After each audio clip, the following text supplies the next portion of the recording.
जी का भी पिक था, कुछ देर पहले उन्होंने दिया था, तो उनका भी जो पावर प्ले का पिक था वो IRCTC ही था। तो हमारे दो एक्सपर्ट जो है यहाँ पे IRCTC पे बेट कर रहे हैं। लेकिन पावर प्ले में जतिन जी, आपका कौन सा स्टॉक है बताइए। हाँ, देखिए हमें लगता है कि कहीं ना कहीं मेटल स्टॉक्स में एक ट्रेंड रिवर्सल देखने मिल रहा है। तो हमने मेटल स्पेस में से नेशनल एल्यूमिनियम को चूज किया हुआ है। डेली चार्ट्स के ऊपर हमने देख रहा है कि एक फॉलिंग चैनल में से ब्रेकआउट आया है जो एक ट्रेंड रिवर्सल का संकेत है।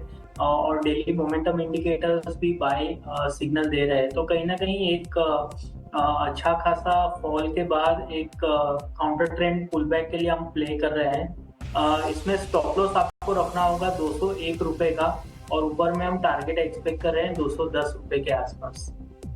चलिए, तो नैल्को ये वो स्टॉक है जहाँ पे आपको खरीदारी की सलाह दी जा रही है। 210 के ऊपर के लेवल जो है वो भी ये स्टॉक आपको दिखा सकता है। इन सब के बीच में अब हम ब्रेक से पहले बात कर रहे थे नेशनल सिनेमा लवर्स डे की, और इन सब के बीच में हमने ऑप्शन बताया आपको कौन कौन सी है। रचित जी, इसी बहाने जरा PVR पे भी राय दे दीजिए, और हमें ये भी बताइए कि क्या आपका भी प्लान है इस वीकेंड फिल्म में देखते हैं आप? पहले अपन अगर पीवीआर की बात करें, देखिए पीवीआर में एक अपने 52 वीक लो के आसपास मेंटेन कर रहा है। और जिस तरीके का अभी आपने ही लाइनअप बताया और मूवीज रिलीज हो रही हैं, उससे कहीं ना कहीं इस क्वार्टर में इसका एक रिजल्ट बेनिफिट जरूर देखने को मिलेगा। तो डेफिनेटली पीवीआर में इतने लोअर लेवल्स पे आप पोजीशन बना सकते हैं।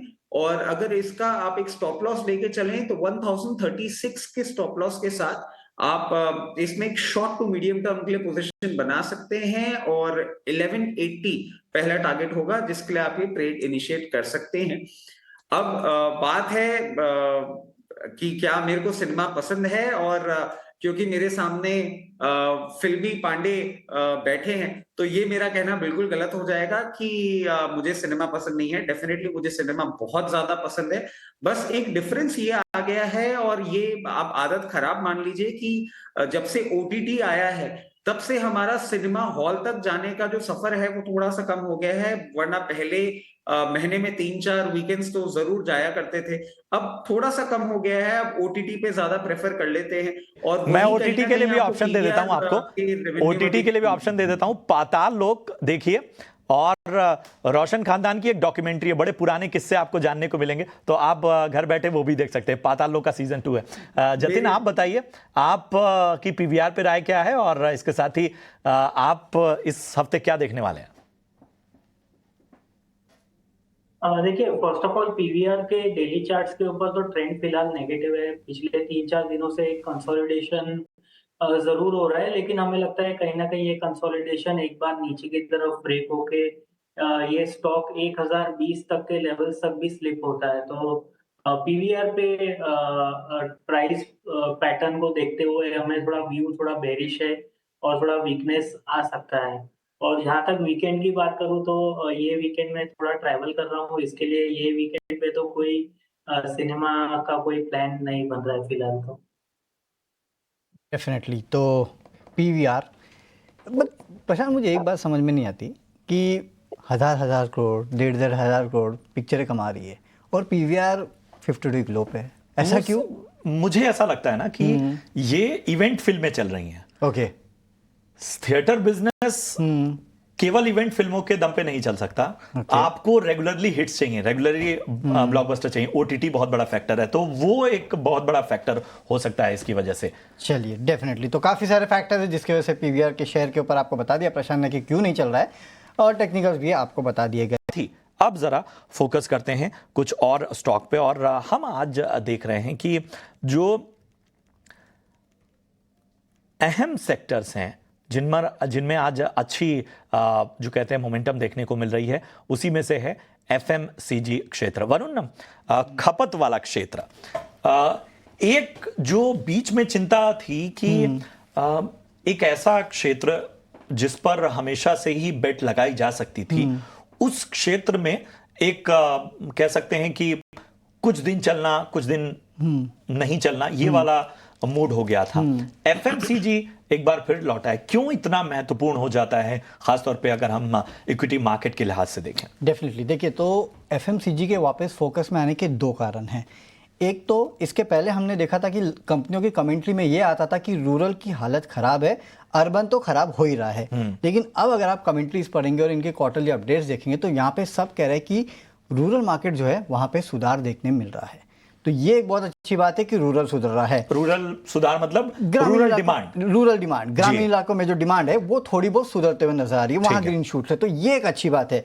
दूसरा, अगर आपने रिलायंस के रिजल्ट देखे तो उसमें रिलायंस रिटेल की अगर नतीजे अगर आप देखेंगे तो वहाँ पे बहुत अच्छी ग्रोथ देखने मिली है।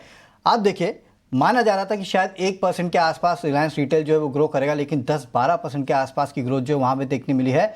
फुटफॉल्स अच्छे रहे हैं, स्टोर एडिशन जो है वो भी अच्छा रहा है। तो कहीं ना कहीं ये जो स्टोरी सामने समझ में आ रही है कि हाँ, कंजम्पशन में दम है, नो डाउट कुछ दिक्कतें थी लेकिन शायद दिक्कतें थोड़ी बहुत सुधरते हुए नजर आ रही है। ये दो इंपॉर्टेंट पॉइंट है। इसके अलावा प्रशांत, बजट सामने है और याद रखिएगा, बजट में अक्सर हम देखते हैं कि कंजम्पशन के लिए या फिर ग्रामीण इलाकों के लिए कुछ ना कुछ बड़े ऐलान होते हैं। तो ये भी एक फैक्टर है जिसकी वजह से आप देख रहे हैं कि ओवरऑल एफएमसीजी स्पेस जो है पिछले कुछ दिनों से लगातार तेजी में है। बिल्कुल, तो ये तमाम चीजें बहुत स्पष्ट आपके सामने वरुण ने रखी। तो चलिए एक राय भी ले लेते हैं। जतिन, मैं आपके पास आना चाहूंगा, बजट से पहले एफएमसीजी में क्या रणनीति रखी जाए? देखिए, ओवरऑल एफएमसीजी पैक की बात करूं तो हमने recently Hindustan Unilever, most of the FMCG stocks में एक शार्प क्रैकडाउन देखने मिला है। तो कहीं ना कहीं बहुत ही ओवरसोल्ड है डेली चार्ट्स के ऊपर, और हमें लगता है कि कहीं ना कहीं इसमें एक टेक्निकल पुलबैक का मोस्ट ऑफ दी स्टॉक्स में एक अच्छा खासा सेटअप भी बन रहा है। और मेरी जो ट्रेडिंग पिक थी वो भी एफएमसीजी पैक में से गोदरेज कंज्यूमर प्रोडक्ट्स था। तो कहीं ना कहीं लग रहा है कि एक अच्छा खासा सेटअप बन गया है कंटिन्यूएशन ऑफ दी अपमूव या तो फिर रिजम्पशन ऑफ दी अपमूव के लिए। तो एफएमसीजी स्टॉक्स में हमारा व्यू पॉजिटिव है, और ओवरऑल मार्केट वॉलेटिलिटी को ध्यान में रखते हुए एफएमसीजी, फार्मा, ये स्टॉक्स में एक अच्छा खासा इंटरेस्ट रहता है, क्योंकि मार्केट्स में जब भी वॉलेटिलिटी रहती है तो डिफेंसिव्स की तरफ पैसे मूव होते हैं। तो ये सब स्टॉक्स अच्छे वैल्यू के तौर पे भी उभर रहे हैं, और कहीं ना कहीं इसमें टेक्निकल सेटअप भी अच्छा बन रहा है। तो ओवरऑल एफएमसीजी पैक पे व्यू हमारा पॉजिटिव है, और गोदरेज कंज्यूमर प्रोडक्ट्स हमारी प्रिफर्ड पिक है। चलिए, तो ये राय आती हुई पूरे के पूरे एफएमसीजी स्पेस में, और गोदरेज कंज्यूमर जो है ये है इनका पसंदीदा स्टॉक। लेकिन हमने आपको शो की शुरुआत में बताया था काफ़ी सारे सेगमेंट्स है, आज एक अतिरिक्त सेगमेंट हम जोड़ रहे हैं और वो है सिनेमा लवर्स डे के ऊपर, क्योंकि आज सिनेमा लवर्स डे है और इस पे हमारे एक स्पेशल गेस्ट भी हमारे साथ जुड़ रहे हैं और वो है फिल्मी पांडे जी। आप प्रशांत पांडे को जानते हैं, लेकिन इनका जो इंस्टा का हैंडल है वो है फिल्मी पांडे, और अक्सर भैया हमें फ्राइडे को बताते हैं कि क्या क्या होने वाला है, वो द वीकेंड आप कौन सी पिक्चर देखने जा सकते हैं। लेकिन प्रशांत, आज इंपॉर्टेंट सिनेमा लवर्स डे है, तो कहाँ कहाँ मूवी देखने जा सकते हैं? सीधे फायदे की बात, सिनेमा लवर्स डे यानी 99 रुपए में आप कोई भी फिल्म देख सकते हैं। ठीक है, हाँ, कुछ प्रीमियम थिएटर्स में ये दायरा 99 से ज्यादा नहीं बढ़ेगा, 112-150 तक, मतलब आप वो भी सुबह से शाम तक, ऐसा नहीं है कि प्राइसिंग में कोई फर्क आएगा। तो अगर आपको बुक करना है, ऑप्शंस बहुत सारे हैं, मैं फटाफट से ऑप्शन बता। पहला ऑप्शन जिसे मैं रेकमेंड भी करूंगा, कंगना रनौत की इमरजेंसी। जी हाँ, ये आज रिलीज हुई है, काफी लंबे हर्डल्स के बाद। अच्छी फिल्म है, अच्छी रिपोर्ट्स हैं, well made film, well acted film. तो इसको आप अपने बकेट लिस्ट में, अगर 99 रुपए में आप देखना चाहते हैं तो अपने नजदीकी सिनेमाघरों में देख सकते हैं। दूसरी फिल्म जो है वो आजाद है। अजय देवगन है इसमें, लेकिन उनके खानदान से एक नए चेहरे ने डेब्यू किया है, मान देवगन, और उनकी ये फिल्म है। तो ये दो फिल्में हैं। इसके अलावा अगर हम बात करें तो बाकी फिल्मों की अगर हम देखें तो और भी बहुत सारी फिल्में हैं, जिसमें आप देखिए खास तौर पे सत्या जो है वो बड़े पर्दे पर रिलीज हुई है। तो ये सारे ऑप्शन हैं जिनको हमें ध्यान में रखना है।